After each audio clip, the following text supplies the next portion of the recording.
Havendo número legal, declaro aberta a sessão civil do dia 31/5/2023.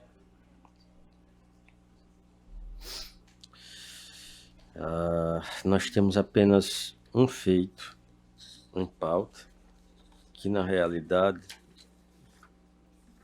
é a conclusão das discussões. É o incidente de resolução da maneira repetitiva 081-0260. Suscitado Sindicato de Servidores da Administração Indireta do Estado do Rio Grande do Norte. Advogado Dr. Carlos Alberto Marques Júnior, Dr. Carlos Gondim Miranda de Farias, Dr. Carlos Heitor de Marcelo Cavalcante, Dr. José Odilon Albuquerque de Farias, relatora desembargadora Maria Zeneide. Na ocasião, a decisão adotada pela plenária foi o seguinte: à unanimidade, o tribunal suspendeu o julgamento do processo a fim de possibilitar à relatora a reanálise de parte do seu voto ante as considerações apresentadas na ocasião pelos desembargadores João Rebouças, Cláudio Santos, Amaury Moura e Ibanez Monteiro. Na ocasião, foi proferida sustentação oral pelo Dr. Carlos Heitor de Macedo Cavalcante, advogado do Estado, Cinti-RN,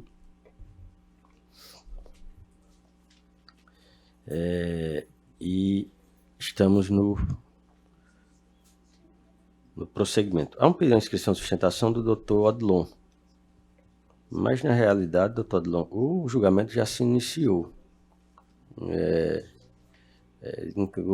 O que houve foi discussões já iniciadas, e a desembargadora, ante as colocações de alguns colegas a respeito das dúvidas suscitadas durante a discussão, foi suspenso o julgamento para que a relatora reanalisasse as questões que ela colocou na parte final do seu voto em detrimento das colocações feitas.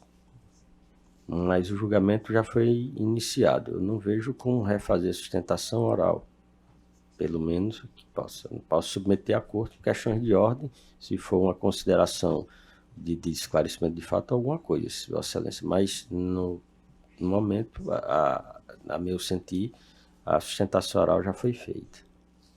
Perfeito, Excelência. Ok. Desembargado com a... Desembargador Amilcar, pontualmente, ele esteve no gabinete para fazer uma questão, para pontuar uma questão de fato. Uma questão de fato que me parece que diz respeito a processos que já foram julgados, já transitados em julgados, já estão em execução com valor, com tudo. Mas esse caso, se vão ser atingidos por essa questão, eu achei uma questão interessante. Se for um esclarecimento de fato, pode ser, e o tribunal concordar, pode ser feito. Eu gostaria de dar a oportunidade, Excelência. Pois não, que seja especificamente sobre o fato que foi... Vou fazer o mais sucinto e objetivo possível.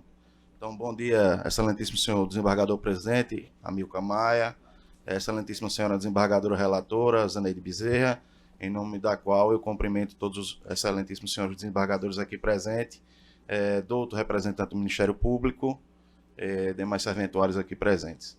Essa ação, ela versa sobre uma lei de 2010, a 432, que é a lei da administração direta. Então, em 2012, quando houve o início do descumprimento, foram protocoladas as ações coletivas. Tanto a do SINT, que é o Sindicato dos Trabalhadores em Educação Pública, esse processo ele envolve 6.800 funcionários da administração direta da educação pública e aproximadamente 900 aposentados. Um incidente levantado pela Sexta Vara da Fazenda, com toda a vênia, no nosso entender, ele não deveria sequer ser processado. Por quê? Porque tanto a nossa ação coletiva, ela transitou em julgado em 2015. A ação do SINAI transitou em julgado em 2014. O número do processo do SINAI, o 2012-004323, dígito 4, esta Corte de Justiça utilizou como processo piloto numa espécie de repercussão geral julgando em 2014, vindo a transitar em julgado, dando efeito ultra partes a essa decisão. Então, todos os processos que tinham a mesma natureza da Lei 432/2010, eles foram suspensos, eles foram trancados, aguardando o julgamento deste MS coletivo por parte do SINAI. Quando houve esse trânsito em julgado, deu início às execuções. Nós tínhamos, para Vossas Excelências terem uma ideia, mais de 80 mandados de segurança plúrimos aqui nesta Corte Estadual. Todos eles foram suspensos em detrimento do julgamento deste mandado de segurança e julgados, extintos, com o direcionamento de execução direta. Isso eu me refiro em 2014, 2015. Ou seja, nós estamos em 2023, o incidente é de 2022. Incidente de demanda repetitiva, no nosso entender, é para tratar de demandas pendentes de julgamento no sentido de uniformizar a jurisprudência e o entendimento. Não se presta para processos que transitaram em julgado. Então, tanto o nosso processo coletivo, como o mandado de segurança do SINAI, como a ação coletiva protocolada pelo SINAI também, ambos transitaram em julgados em 2015 e 2016. E só para ilustrar, todos os cumprimentos de sentença foram protocolados em 2015 e outra parte em 2017. Esse incidente, além de repercutir e discutir processos que transitaram em julgado há muito tempo, ele traz especificamente 2 pontos. O primeiro, a legitimidade extraordinária do sindicato, que é um tema que esta Corte também já decidiu em 2016, quando o SINT entrou com um MS coletivo contra o SINAI. Essa Corte já decidiu. E a legitimidade extraordinária do sindicato é tema pacificado pelo Supremo Tribunal Federal. O SINT-RN ele tem legitimidade extraordinária para processar o processo de conhecimento e os cumprimentos de sentença.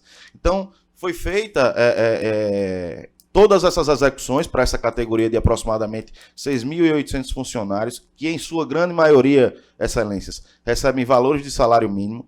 Para vocês terem uma ideia, essa lei de 2010, eu não vou falar nem de reajuste, passou mais de 10 anos sem reajuste, houve um resgate do salário mínimo no ano passado, no seu nível inicial da carreira.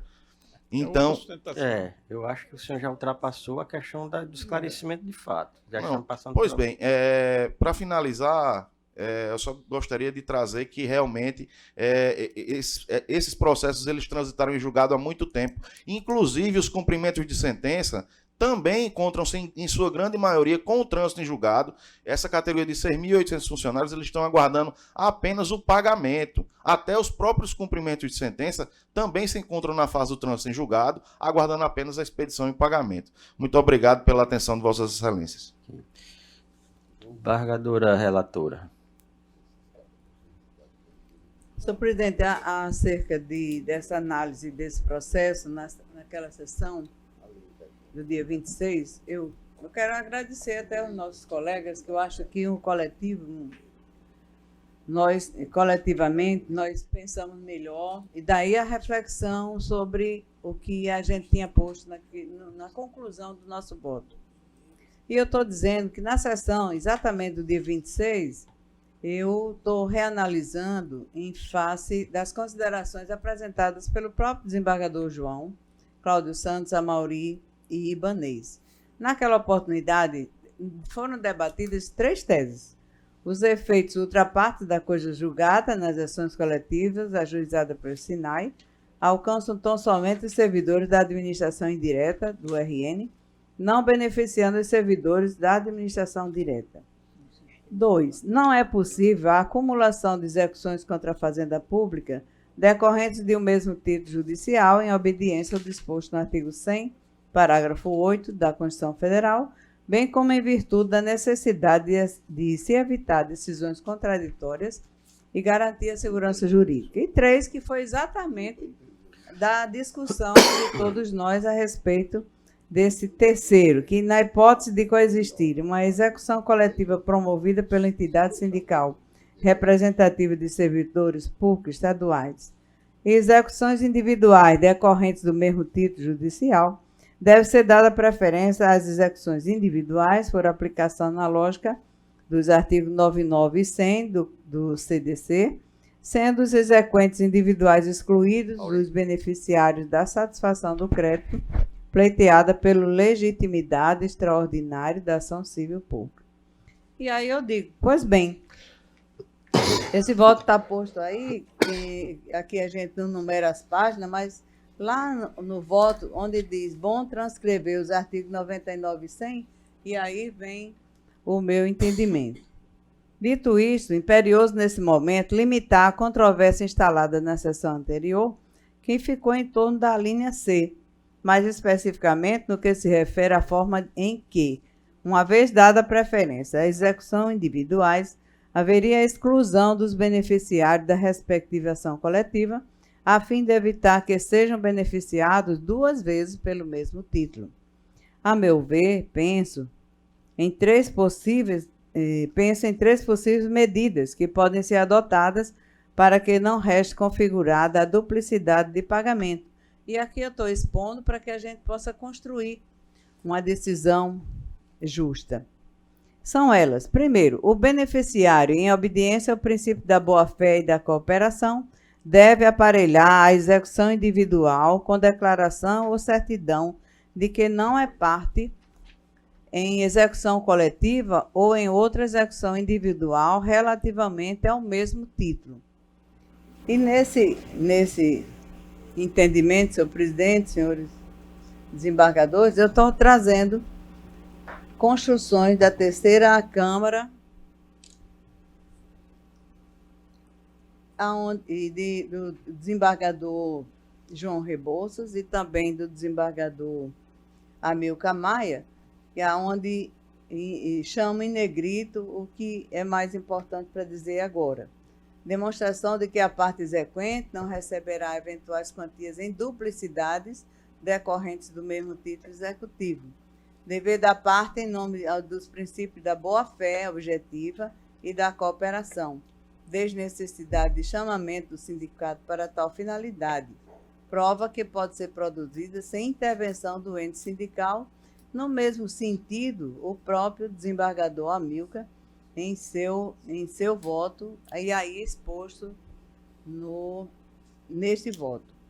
Portanto, entendo que o presente incidente, o IRDR, deva ser julgado procedente, firmando os seguintes entendimentos. Primeiro, que a aplicação do tema 1056 dos recursos repetitivos quanto aos efeitos da coisa julgada nas ações coletivas, isto é, os efeitos serão restritos à categoria representada pelo substituto processual, não podendo, em consequência, beneficiar integrantes de categorias diversas. E 2, a vedação à acumulação de execuções contra a fazenda pública em observância ao disposto no artigo 100, parágrafo 8º da Constituição Federal, e analogicamente aos artigos 99 e 100 do CDC, a estabelecer a preferência das execuções individuais sobre a execução coletiva. E na conclusão do voto, eu digo ante exposto, em consonância com o Ministério Público, julgo procedente o IRDR, sendo firmadas as seguintes teses.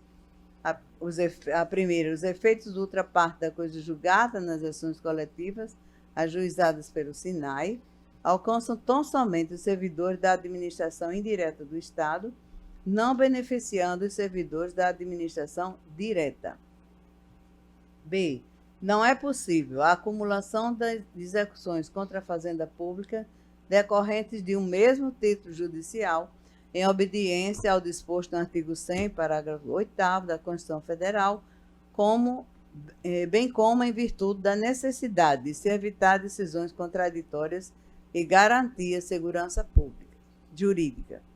E 3, na hipótese de coexistir uma execução coletiva promovida por entidade sindical representativa de servidores públicos estaduais e execuções individuais decorrentes do mesmo título judicial, deve ser dada preferência às últimas, as quais devem vir instruídas com declaração ou certidão do beneficiário de que não é parte em execução coletiva ou em outra execução individual relativamente ao mesmo título executivo. Então está aí exposto, senhor presidente, mas estamos aqui para construirmos essa decisão, né?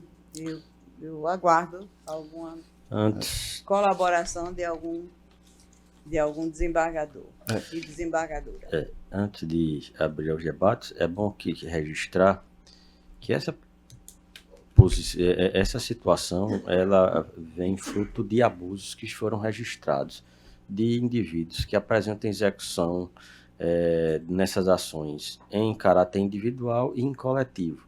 Isso não é nenhum achismo, é situação que foi comprovada e não apenas uma vez, várias vezes essas situações têm sido utilizadas no judiciário, trazendo prejuízos enormes para o orçamento público. Exatamente. Excelência, eu gostaria de levantar uma questão de ordem, se fosse possível. Qual é? A desembargadora Zeneide, ela limitou a legitimidade do título, a execuibilidade do título do mandado de segurança do SINAI à categoria da administração indireta. E o SINAI é o sindicato da administração indireta.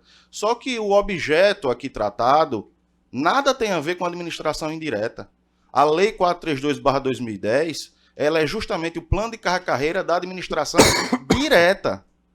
Não tem nada, não tem relação nenhuma com a administração indireta. E o SINT, que é o Sindicato dos Trabalhadores em Educação Pública, ele faz parte da educação, que é justamente a parte da administração direta. É só esse esclarecimento que eu queria levantar e trazer para o pleno. Essa questão me parece que ela pode ser objeto de embargo de declaração, se assim mas a questão de ordem ainda fica numa situação que ainda estamos sendo discutidos, né? Eu acho que a desembargadora, desculpe, senhor presidente, assim, romper, colocou uma palavra muito interessante, que é a construção de uma decisão. Não é verdade? Como nós fizemos na questão lá da Unimed. Da Unimed, isso. Toda. Então, eu louvo essa atitude da desembargadora, porque realmente eu tenho muita dificuldade de entender isso aqui como vai ser na prática. Exatamente, essa decisão tem que ajudar a resolver os processos e não criar outro problema. Outro problema maior ainda, que vai ser uma interpretação a mais diversa possível. Então, o doutor advogado fique menos ansioso, que nós vamos refletir aqui calmamente. Aqui só tem Ricardo, a doutora Mata. Então, o resto é tudo. Também, o resto é tudo mais ou menos já idoso. Mas pensa mais devagar, com calma, tem mais dificuldade de entender. Doutor Ricardo. Melhor. Senhor presidente, Vossa Excelência me concedeu a palavra? Sim. Obrigado. Eu ouvi atentamente a proposição da desembargadora Zeneide na condição de relatora, e um aspecto me chamou a atenção, inclusive dentro desse espírito que a desembargadora Zeneide trouxe, da construção colegiada da decisão, e que agora foi reafirmado por desembargador Cláudio. E que Vossa Excelência também chamou a atenção quando disse da frequência com que essas execuções individuais são aforadas, a despeito da existência já da execução coletiva. Essa preocupação que Vossa Excelência externou. O aspecto que trago, e de forma muito rápida, é se essa corte não poderia acrescer à proposição da desembargadora Zeneide a possibilidade de se aplicar multa por litigância de má-fé na hipótese dessa execução ser aforada e o exequente, o interessado, não juntar a certidão que a desembargadora Zeneide já faz referência, salvo engano, na proposição, acho que do item 3, perfeitamente. Porque me parece que se ele assim não o fizer, ele está exatamente agindo na conformidade com essa norma de proibição contida aqui no inciso 3 do artigo 80 do nosso Código de Processo Civil, que diz: considera-se litigante de má-fé aquele que 3, usar do processo para conseguir o objetivo ilegal. E, a meu ver, não há nada mais legal do que pretender receber duas vezes. Pois é. Mas não já está previsto em lei? Exatamente. E aí eu sugeriria, para debate, claro, para debate, a possibilidade de se impor a fixação de multa por litigância de má-fé, especificamente nessa hipótese. Fica só essa proposição para acréscimo. Obrigado. Ok. Desembargador Cornélio. Eu vou votar de acordo com a proposta que já foi feita, já foi debatida. Se a gente acrescentar aí mais alguma coisa, eu acho que vai até fugir, né, dos termos da proposição e até ficar mais difícil de se aplicar. Né? Aqui a gente tem que facilitar. A litigância de má-fé já está prevista em lei, eu acho que nada impede que se aplique, independente de estar ou não nessa decisão. Então retiraria o item C? Não, ele não acrescentaria. Ele não acrescentaria. Porque já a Não previsão acrescentaria, legal... não. a própria Permanece correta. como está. A litigância não Segurança. ficaria da gente analisar caso a caso e for o caso aplicaria de acordo com o CPC. A gente não vai identificar pela execução coletiva, a gente não vai identificar todos os 6.800. O sistema não vai identificar. O problema é esse. Eu não estou satisfeito e acho que eu não devia decidir isso hoje. Mas pode ser pedido de vistas aqui para o colega da desembargador Maurício. É a minha sugestão. O decano pode se baixar refletir melhor. Já tem pouco lá na Câmara, né? Mas são nossos do ofício e eu não me oponho de maneira nenhuma. Estamos aqui para discutir e aprimorar exatamente a decisão. Na verdade, senhor presidente, caros colegas, eu ainda estou, devo confessar, temeroso em dúvida em relação ao item C da proposição. Porque exclui a possibilidade do sindicato executar, no caso da concomitância. E eu penso que, como está aqui, deve ser dada preferência às últimas, ou seja, o sindicato propôs a ação, foi vencedor, executa. Vem outro, individualmente, que já está contemplado na execução coletiva e entra com execução individual. Vai prevalecer a dele, que inclusive está utilizando eventualmente de má-fé, não é?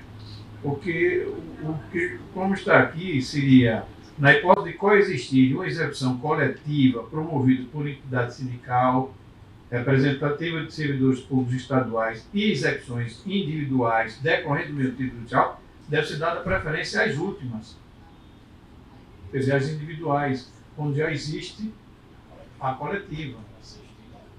Deve ser a segunda, as quais devem vir instruídas com declaração certidão do beneficiário de que não é parte de execução em execução coletiva. Declarador, Acho que a gente precisa aprimorar essa relação. Vossa Excelência me permite uma parte. Claro. Mas se der com a certidão, já barra. Já dá para o juiz. A realidade, Mas quando eu aí- Cornélio, é essa, quem é que vai dar essa certidão? Ele vai assinar. Porque não tem como identificar na ação coletiva todos que estão nessa ação. E, no fundo, o sindicato entra com a ação. Na hora da execução, o sindicato executa e aparece um irmão, aparece um primo, aparece um advogado amigo. E diz, não, deixa que eu executo individualmente, que vai ser mais rápido. A questão, na prática, é essa. O que está em jogo aí também é questão de honorário. E a dificuldade que o sistema judiciário tem de identificar isso. O setor precatório, por exemplo, é complicado identificar isso no sistema. Porque nem todos estão, não consta nome. Não consta nome na ação coletiva, todos os nomes. Se colocar o nome, aparece. Mas na ação coletiva, todos os nomes, com o CPF, com o sistema identificado, há uma dificuldade muito grande. Eu tenho mais preocupação com o item A, porque nós estamos restringindo a coisa julgada. Desembargador, doutor Ricardo, Vossa Excelência, que é especialista nessa matéria, muito bem tem conversado a respeito disso. Eu estou com a minha dúvida que elas não têm ar, que é uma limitação, uma coisa julgada. Né? Então, eu, como presidente, entendo que nós não deveríamos decidir essa matéria hoje. Se alguém não pedir vistas, apesar do acúmulo de processos, eu vou fazê-lo, porque nós precisamos, como disse bem a desembargadora, construir uma questão de forma definitiva. Realmente a preocupação de Vossa Excelência com os efeitos práticos da decisão é muito importante, porque na realidade o que se está por trás é exatamente isso. O que é que isso vai trazer para as questões que trazem tanto problema aqui ao beneficiário. Embargador Amaury.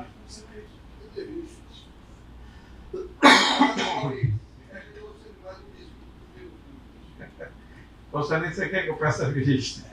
Eu vou atender o requerimento do embargador Cláudio Santos, Excelência.